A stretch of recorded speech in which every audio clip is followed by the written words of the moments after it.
Alright, I'm in home studio right now. It started really coming down with the heavy rain last night, but things are going good.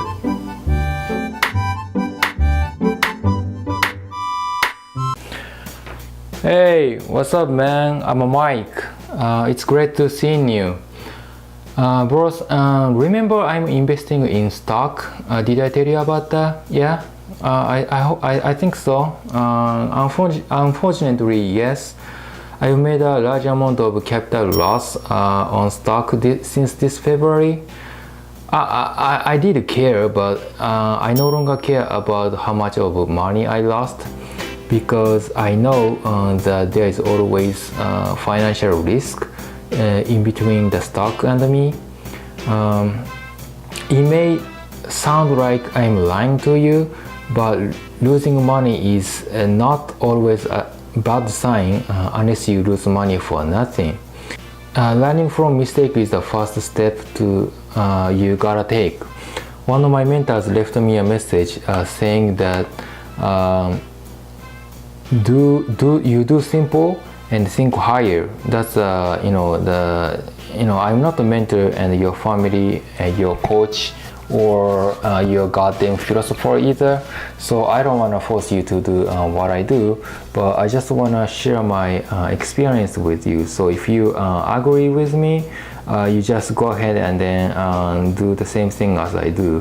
If you want to get rich or financial wealthy, I recommend you might as well become a business owner or investor if possible. But obviously,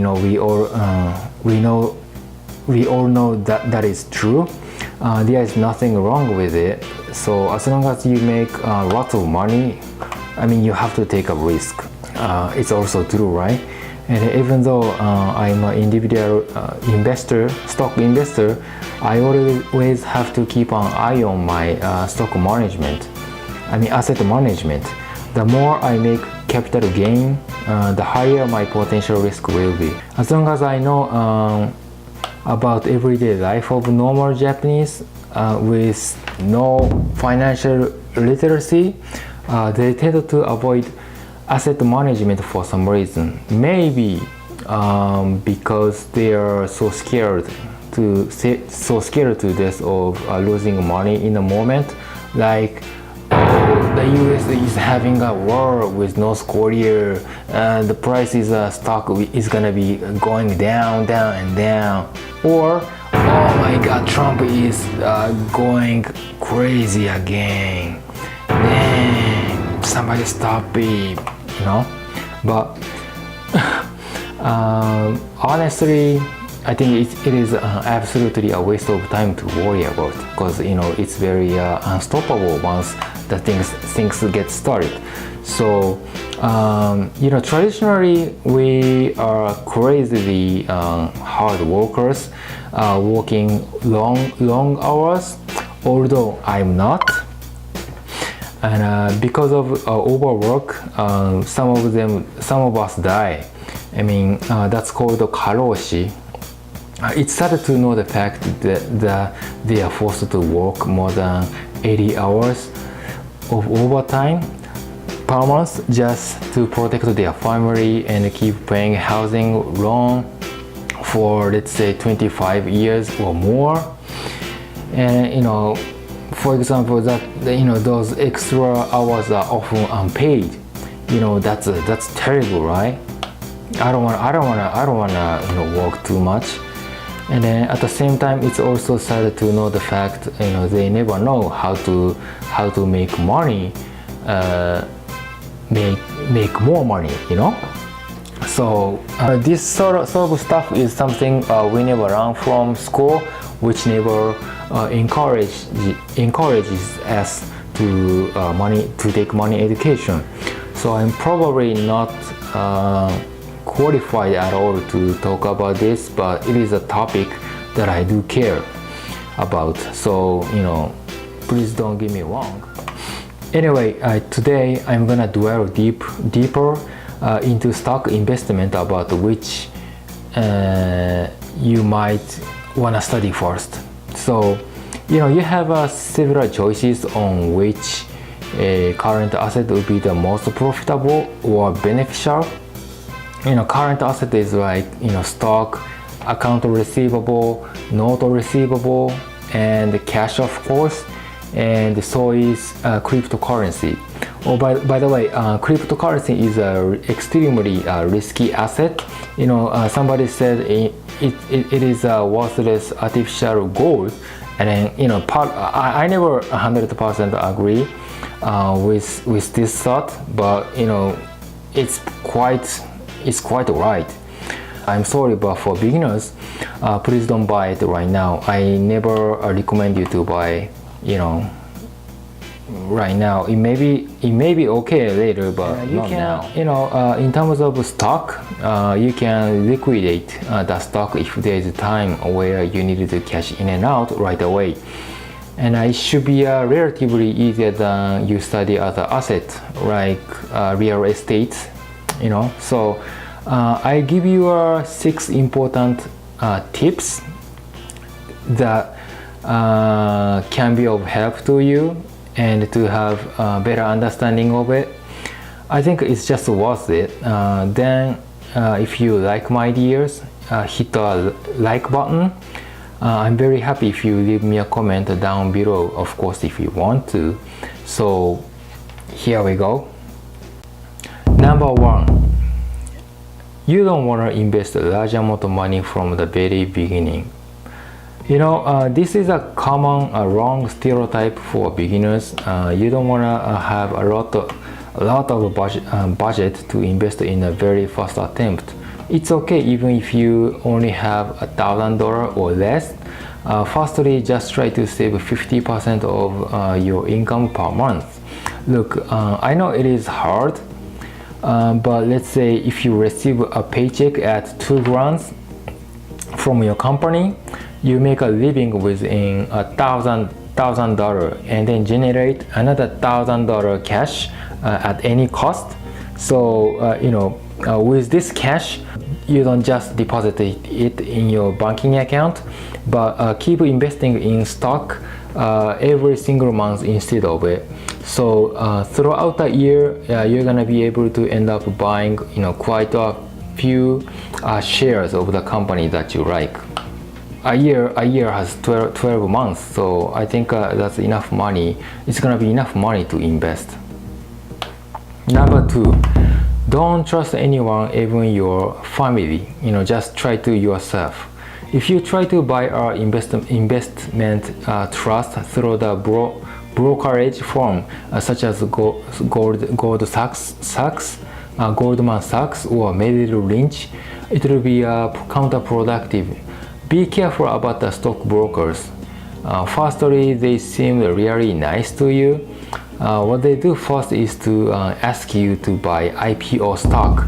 If you don't know what it is, just please Google it. I'm sorry, but I don't have time well enough to explain in this video today. IPO is like more likely to be easily benefited. They make you money so with the IPO stock and create temporary trust from you, and then it's gonna be a bad sign if they talk to you into buying a penny stock, which is worthless to invest, of course. And by doing that, they just want to get a commission from you, and then they don't care about you being rich or a millionaire. So you don't want to depend too much on their financial advice. Honestly, I would rather say it is a piece of shit. Number 3, you don't need to know when the stock price plunges, but will prepare for certain stock price crash. I mean, it is impossible to predict the exact date of the stock price crash, but at least you gotta know how many percent of cash position you have. For example, if you have 10 grams, you are encouraged to have 70% of investing, namely like $7,000, and the rest of 30% needs to be in cash. when people make a massive sell. So when a lot of people sell the shares, a large amount of shares at the same time, if that happens, you can just buy more. Number 4, master financial statements. If you are finance or business major, there is no need to tell you about that. Profit or loss statement, balance sheet, and cash flows are very fundamental principle of finance. So please just master it. Today I'm not gonna talk about that because I can't have time. Number 5, watch share turnovers.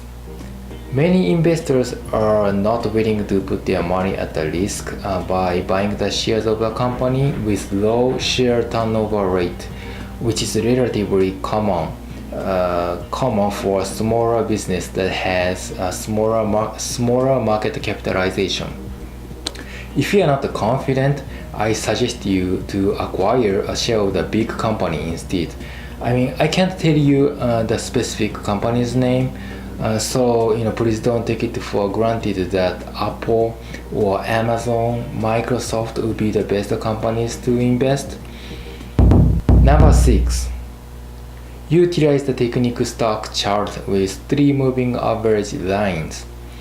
This is a simple technical analysis tool that you can usually have. The average is taken a specific period of time. These 3 lines, like 20 minutes, 10 days, 30 days, or any time period. Personally, based on 3 lines with 25, 50, and 75 days respectively, I buy or sell the shares. Usually, there's nothing more than that. I never make use of like a Bollinger Band or something like that. I'm gonna teach you how to analyze the stock chart if needed. That was it for the clip today. If you are not interested in stock, I'm sorry. Please feel free to leave suggestions below so that many more of you can help me to do my work. Again, thanks a lot for watching. I'll see you in the next video. Don't forget that I'm gonna have a road trip next week in Tohoku area. So I may not be able to see you next week, but hopefully I'm gonna see you after a road trip. I love you so much as always, and then I'll see you when I see you next time. So later, I'll see you.